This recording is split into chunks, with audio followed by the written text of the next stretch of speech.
nta kibazo nshobora kugira mu ibintu. On est toujours avec Marcel à Relimana. Est-ce qu'il demande s'il n'a pas une autre question à poser durant au cours de cette interview? S'il peut poser une question. Si. On continue l'interview. Elle n'est pas finie, hein. C'est pas fini. Ok. Ouais. C'était juste pour changer la batterie. Moi, je vais changer la batterie. Alors moi, je suis allé le 16 décembre dernier à Bicécero. 16 décembre. Oui. 2000 combien? 2014. Donc là, il y a quelques 2014. jours. Là, il y a quelques jours. 1914. 2014. 2007. Là, cette année, là. Là, il y a quelques jours, je suis allé au mémorial de Bicécero. Bon, hashize iminsi itariki 16 nageze ku rwibutso rwa Bisesero. Et j'ai rencontré une guide qui s'appelle Immaculée Douzabe Maria. Je voulais savoir si tu la connaissais. Nahuye n'umuntu ushinzwe kuyobora abantu muri ruriya rwibutso witwa Immaculée Douzabe Maria. Uramuzi? Irindi Immaculée Douzabe Maria. Douzabe Maria. Niwe ushinzwe urwibutso, niwe ushinzwe iki? Est-ce que c'est Immaculée qui est chargée, qui dirige le mémorial? Elle est chargée de quoi? Elle est guide. Elle est guide, c'est-à-dire nous genzi uwo bita Ntaganira n'uwo bita Gakoko. Niwo nziho cyane. Moi je connais surtout Ntaganira et Gakoko, ce sont les seuls que je connais le plus. Tu peux me noter, André, le nom? Ntaganira et Gakoko. Et Ntaganira.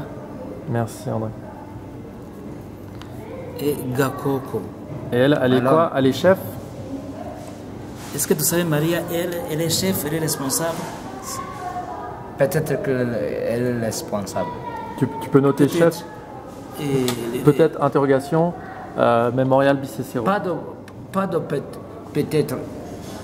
Ah, elle est chef au mémorial Bicécero. Mais elle est chef de Bicécero. Okay. Elle est chef du mémorial de Bicécero. Et moi, j'ai rencontré donc une guide qui, au nom de Bicécero, pas son témoignage à elle, mais au nom de Bicécero, donc Immaculée, qui m'a dit le 13 mai 94.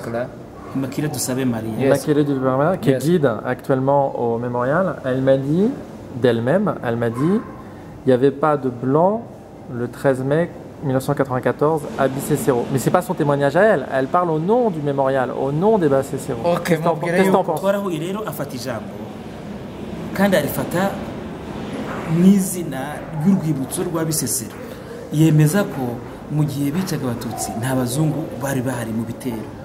Oya, ahubwo uwo nguwo nubwo yahaje akaba yenda ahakorera, akora nk'ushinzwe kwakira abantu bashinzwe inzibutso, ntago ntanahavuka.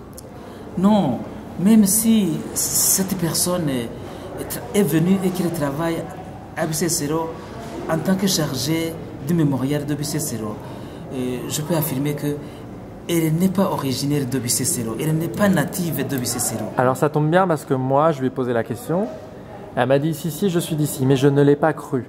J'ai senti que c'était faux. Biguye neza kuko yaranyemeje ati ndi umuvuka Bicécero, ndi umuntu uturuka ngaha Bicécero, ariko sinamwemeye. Lorsque je suis arrivé, permettez que je reprenne, je réitère. Ngewe nge mvuka mu Bisesero, ndi umusesero, papa yitwa Birara, uzabona mu irimbi ry'intwari hejuru, sibyo? Ahantu hari irimbi ry'intwari, hamwe hari imva ya papa, indi ni ya mukuru wanjye. Laissez-moi vous rappeler, réitérer. Moi je suis originaire de Bicécero, je viens de Bicécero. Au sommet du mémorial de Bicécero, il y a une tombe réservée à mon papa et à côté de lui, il y a une autre tombe réservée à mon grand frère. Voilà, elle m'a montré les tombes de ton papa et de ton grand frère tout en haut. Birara, ouais. Elle m'a emmené tout en haut. Et effectivement, donc j'ai vu effectivement ce lieu. Excusez-moi. Et nibyo koko Immaculée yanyeretse imva yaso aho so ashinguye, anyereka naho mukuru wawe. Aho kubiriya bigita, reka nongera nkubwire, biriya bita gufobya no kumpemukira no kuntera kurakara. Buriya ngewe bintera no kubabara cyane iyo numvise umuntu avuga ibintu nk'ibi. Bon, les dépositions, les déclarations de cette guide, moi au contraire, ça me va droit au cœur. Voilà. Et ça m'énerve beaucoup. Voilà. Alors, Ça m'irrite, ça provoque une grande colère en moi, parce que c'est une façon de nier le génocide. Alors, dis à Marcel que, Yes. que moi je suis un peu comme lui là tout de suite. J'ai constaté ça et que je comprends sa réaction et que j'allais lui poser la question: es-tu choqué justement? Je comprends que justement il puisse être choqué. Nanjye umenye ko arambwiye ngo nkubwire we Marcel ko nawe muri icyo gihe ameze nkawe, kuko iby'uwo muntu yamubwiye ngo byamuteye shock, byaramushavuje, byamuteye umujinya, byamuteye shock, bameze nkawe. Arakwishimiye cyane kuba warabyumvise. Ngo arakwishimiye cyane, he is very proud of you. Arakwishimiye. Et devant les crânes, je suis allé voir les crânes, elle m'a emmené voir les crânes avec mon accompagnateur. Elle m'a dit: regarde les crânes, là c'est des traces de là c'est des traces de machette, de massue, donc c'est pas les blancs qui ont tué les Tutsis. C'est ce qu'elle m'a dit. Ça m'a choqué. Iraje arantwara anjyana imbere y'uduhanga turi hariya. Uduhanga umubibi ati aramubwira uti dore rebera utwo duhanga, utu ntabwo ari uduhanga twishwe n'imbunda z'abasirikare, utu ni uduhanga twishwe n'ibihiri n'imipanga y'interahamwe, ati dore reba. Okay.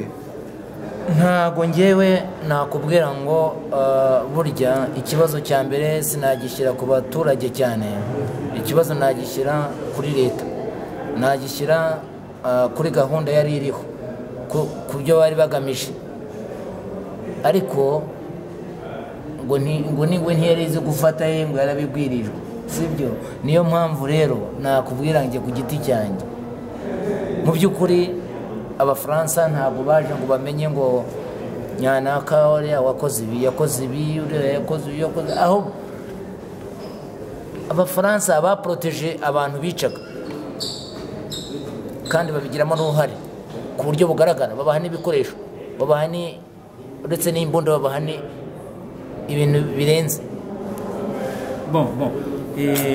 Icyo nakubwira ku giti cyanjye, numva ntarega cyane abaturage, ahubwo ndarega guverinoma ndetse ndarega n'abo Bafaransa bo baje bagera hariya. Qu'est-ce que je dis? En français. T'es capable. Je n'incrimine pas tellement la population rwandaise. Certes, j'incrimine le gouvernement qui a fait tuer les gens, qui a planifié le génocide. Mais aussi, j'incrimine les Français qui, quand ils sont venus, ils ont participé aux tueries de génocide, et puis ils ont protégé les tueurs,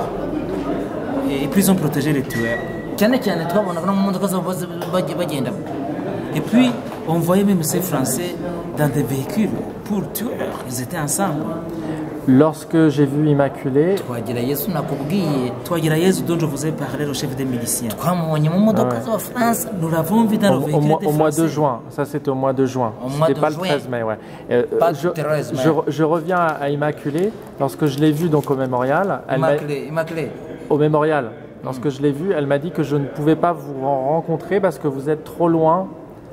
Lorsque je suis monté à Bicécéro, Immaculée du mémorial, qui est guide là-haut, m'a dit: je ne peux pas vous voir parce que vous êtes trop loin, je ne peux pas vous trouver.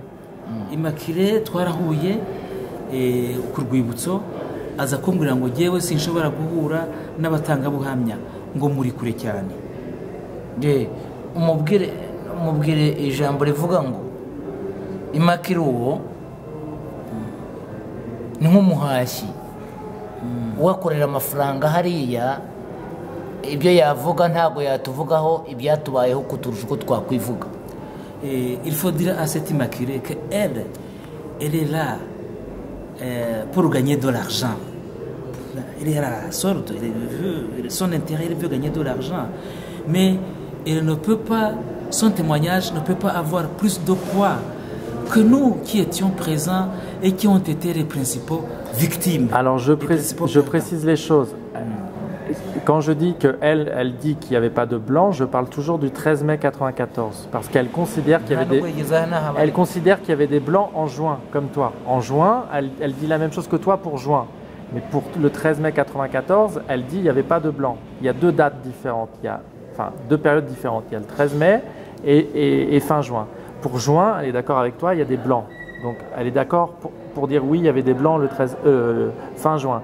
Mais c'est concernant le 13 mai 94 où là, elle dit d'emblée d'elle-même, il n'y avait pas de blanc. Immaculée hari icyo muhuzaho we aravuga koko mu kwezi kwa gatandatu abazungu bari bahari nk'uko bivuga nawe mugahuza, ariko aho munyuranya ni ahangaha 13 z'ukwa gatanu 94 ahangaha ntimuhuza, warahakana ko nta bazungu bari bahari. Njyewe Immaculée ngiye kukubwira, Immaculée sinamuzi, ahubwo icyo nkubwiye ni uko Immaculée uwo nguwo utanga ubuhamya bwe atanga ubuhamya bitewe wenda na gahunda ze z'akazi ke, ariko ngewe ntanga ubuhamya bw'ibintu nabayemo, kandi guhera ku itariki 7 z'ukwezi kuri 7 indege Habyarimana zo guhunguka, sibyo? Ngewe nahabaye mu Bisesero kugera ku itariki 28. Iyo ni ukuvuga ngo rero Immaculée we yatanze ubuhamya bwe atanga ubwe, ngewe sinamuzi, nta nubwo yananyijije no mu mateka. Écoute, je tiens à vous dire une chose. Immaculée, moi je ne la connais pas. Quand elle vous a répondu de cette façon, elle obéissait peut-être à des directives de son travail. Mais ce que j'ai à vous confirmer, c'est que depuis le 6 avril jusqu'au 28 juin 1994, j'étais à Bisesero. Il y a ce que j'ai vu, il y a une expérience que j'ai vécue. Immaculée peut livrer son témoignage, mais moi je ne tiens pas compte d'elle et je ne tiens même pas à l'intégrer dans ce que j'ai vu. Ce que je donne, c'est l'expérience que j'ai vécue, c'est ce que j'ai vu, et je ne veux pas même la voir donner son témoignage. Je fais une pause technique et j'enchaîne tout de suite.